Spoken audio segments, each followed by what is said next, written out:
चुनाव आयोग ने यह नियमावली उन 5 राज्यों के लिए बनाई है जहां पर चुनाव होने हैं।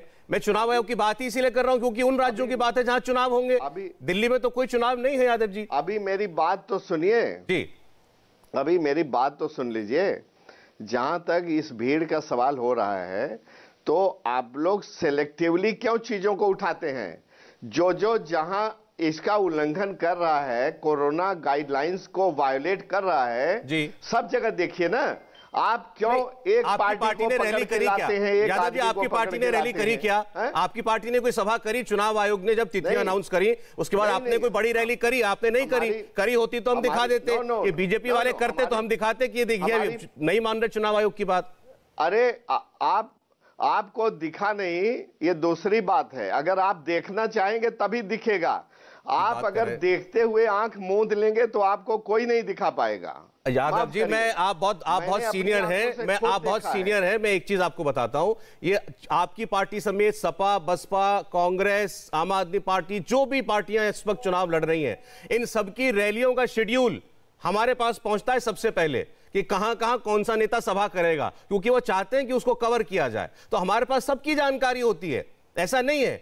और ये जो कार्यक्रम आज हुआ है तो दुनिया के सामने हुआ है। अब आप एक तरफ ये कह रहे हैं कि इस पर कोई कानून नहीं बना हुआ तो कोई सजा नहीं हो सकती, फिर आप कह रहे हैं सिलेक्टिवली, फिर आप कह रहे हैं मॉरल ड्यूटी। तो हम तय कर लेना कि भाई करना है तो करना, नहीं मानना तो नहीं मानना। देखिए, जो मैंने एक सवाल उठाया उस पर आपका जवाब है। मैंने तो खुद अपनी आंखों से भाजपा कार्यालय के सामने हजारों की भीड़ देखी, टिकटार्थियों की। सौरभ जी, मैं आज देखी, आपने लिया उसका फोटो, आपके पास है उसका, मुझे लगता है यादव जी मैं उसका उत्तर दे चुका। हम चुनावी राज्यों की बात कर रहे हैं। ये बंदिशें उन 5 राज्यों में ही लगाई गई है। सर रैली क्यों होगी दिल्ली में? दिल्ली में कौन रैली करेगा, किस लिए करेगा? और अगर दिल्ली के अंदर, अगर दिल्ली सरकार, जो दिल्ली में जो डीडीएम में बैठे हैं, डिजास्टर मैनेजमेंट एक्ट को देखने वाले लोग, ये उनकी कार्रवाई है। मैं केवल चुनावी राज्य की बात कर रहा हूं और आप भी चुनाव लड़ रहे हैं वहां पर। वो मेरे देखिए, मैं समझ गया आप जो कहना चाहते हैं। 1 मिनट सुनिए। यही तो है कि दिल्ली में चुनाव नहीं हो रहा है, लेकिन कोरोना गाइडलाइंस जिसके तहत ये रैलीज प्रोहिबिट की गई है, भीड़ को प्रोहिबिट किया गया है, देखिए वही दिल्ली में भी लागू होता है सौरभ जी, वही दिल्ली में भी लागू होता है। भले चुनाव ना हो दिल्ली में, लेकिन कोरोना गाइडलाइंस दिल्ली में भी लागू होता है। इससे आप इनकार नहीं कर सकते सौरभ। वो गाइडलाइंस अलग हैं, वो दिल्ली की सरकार तय करती है, वो चुनाव आयोग नहीं तय करता। ये रैली, मैं सिर्फ और सिर्फ रैली की बात कर रहा हूं। आप उस बात को दिल्ली से दिल्ली से जोड़ करके देख रहे हैं। अच्छा ठीक है, आपकी बातों पर मैं बाकी पैनलिस्ट की प्रतिक्रिया ले लूं। एक सेकंड सर। रैली की डिफिनीशन क्या है सौरभ जी? 1 मिनट।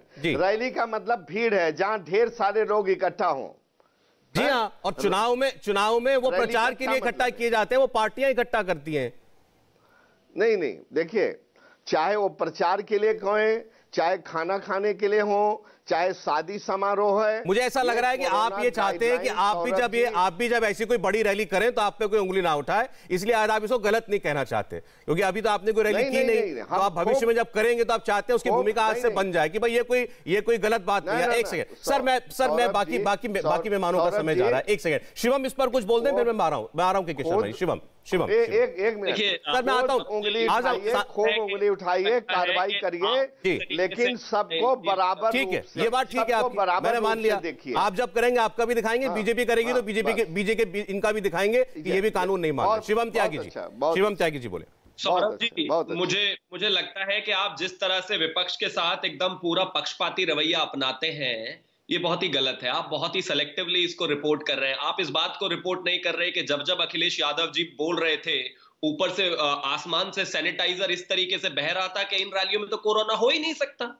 कोरोना तो सिर्फ मोदी जी की रैली में हो सकता है ना। अब अखिलेश जी हुए, बहन जी हुई, या इसके अलावा प्रियंका गांधी जी हुई, वो तो जब बोलते हैं सैनिटाइजर की बौछार हो जाती है। कोरोना का दूर दूर तक सवाल नहीं जी। श्री कृष्ण भगवान ने आकर सपने में कहा था उनको कि अखिलेश बेटा, जब तुम रैली करोगे कोई कोरोना का केस नहीं आएगा। कैसा देश को बेवकूफ बना रहे हैं। अब पॉइंट पर आता हूं, ये कोई सडनली आई भीड़ नहीं है। कार्यालय के बाहर भी होती होगी। नेता आता है तो कम से कम उसके बारे में थोड़ी जानकारी रखनी चाहिए। ये स्वामी प्रसाद मौर्य का वर्किंग स्टाइल है। मैं आपको याद दिलाता हूं, 24 अगस्त 2016 में इसी तरीके से, उससे सही 6 महीने पहले उन्होंने लोकतांत्रिक बहुजन मंच बनाया था भारतीय जनता पार्टी में आने से पहले, और उन्होंने मेरठ में 24 तारीख को 24 अगस्त 2016 को इसी तरीके से एक रैली की थी, बिग ब्रांड। उसमें मेरठ के तमाम लोग, उनके ताकत, और नोएडा से, लखनऊ से लेकर तमाम हजारों लोग आए थे। ये उनका तरीका है, जब वो किसी पार्टी में जाते हैं तो ग्रैंड वेलकम के हिसाब से प्रदेश में अब तक जितने भी लोगों को उन्होंने बनाया है, सबको इकट्ठा करके दल बल से उस पार्टी के नेता को दिखाते हैं कि देखिए मैं कौन हूं। किसको बेवकूफ बनाते हैं आप? ये हजारों हजार की भीड़ है, कम्युनिटी स्प्रेड। हम तो ये कह रहे हैं शिवम जी, त्यागी जी, हम ये कह रहे हैं कि चुनाव का वक्त है, हर पार्टी ये करना चाहती है, लेकिन अगर चुनाव आयोग ने कोई नियम बनाया है तो उसका पालन करना पड़ेगा। अगर नॉर्मल सर्कमस्टांसेस में स्वामी प्रसाद मौर्य 1 लाख 2 लाख, वो अगर उनके पास इतनी फॉलोइंग है, 10 लाख लोग ले आए, कर लें, भीड़ कर लें, रैली कर लें, लेकिन वो अगर सामान्य समय हो तो।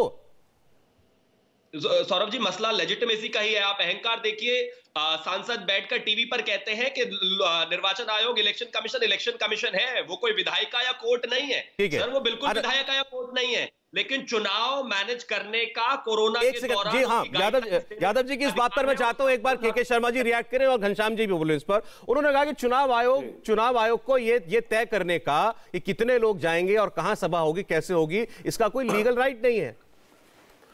नहीं, ऐसा है सौरभ जी, पहले तो मैं जो है माननीय सांसद जो बैठे हैं यहाँ, श्याम यादव जी, मैं उनका बहुत सम्मान करता हूँ, लेकिन मुझे बहुत आश्चर्य हुआ कि उनको इस घटना का और चुनाव आयोग के उस दिन के प्रेस कॉन्फ्रेंस का कुछ जानकारी ही नहीं है। पहले इन्होंने ये कहा कि वहाँ टिकटार्थियों की भीड़ इकट्ठी यदि समाजवादी पार्टी में हुए। पहले यादव जी जान तो लीजिए जिस पर डिबेट करने आए हैं कि विषय क्या है। ये टिकटार्थियों की भीड़ नहीं है, ये वहां ज्वाइनिंग हो रही थी। और सुन लीजिए, आप बीच में मत बोलिए, सीनियर आदमी आप मत बोलिए भाई साहब, अच्छा नहीं लगता है, अच्छा नहीं लगता। आप सीनियर, आपके समय में नहीं बोला था। मेरा अनुरोध है, आप माननीय सम्मानित हैं, जरा बोलने आप सुन के जवाब दे दीजिएगा। ठीक है, चलिए हम जवाब। सौरभ जी, विषय ये है कि माननीय सांसद जी को ये जानकारी नहीं, वो कह रहे कि वहां टिकट मांगने वाले उनके कार्यालय में आए थे, ऐसे ही बीजेपी में। तो पहले तो ये जाने कि क्या घटनाक्रम है, और वहां पर जिस ढंग से बाद में इन्होंने कहा कि कानून उसका कुछ नहीं है, ये नहीं है, तो आपको संज्ञान में होना चाहिए। आप उस दिन के चुनाव आयोग के प्रेस कॉन्फ्रेंस को सुने होते, बहुत विस्तार से रैलियां नहीं होंगी और कैसे कैसे वहां पर प्रचार होंगे, सारे सिस्टम्स होंगे, उस पर क्या कार्रवाई हो सकती है, ये सारी बातों का जिक्र उन्होंने किया है वहां पर। तो अच्छा होता कि आप पढ़ के आते उसको।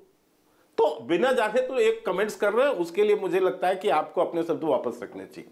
दूसरी बात, जो अभी घनश्याम जी ने इधर उधर की तमाम बातें बताई सौरभ जी, देखिए क्या है, ये जो कुतर्क कर रहे थे यहां से पश्चिम बंगाल से, इसको ही कहते हैं थेतरबाजी। ये एक समाजवादियों की संस्कृति है। बाकायदा देखिए पीछे क्या लिखा है, वर्चुअल रैली, फिर नीचे लिखते हैं प्रेस वार्ता। इस दोनों का कोई सामंजस्य है? एक मंच में रैली और प्रेस वार्ता, किसके आंख में धूल झोंक रहे हैं आप?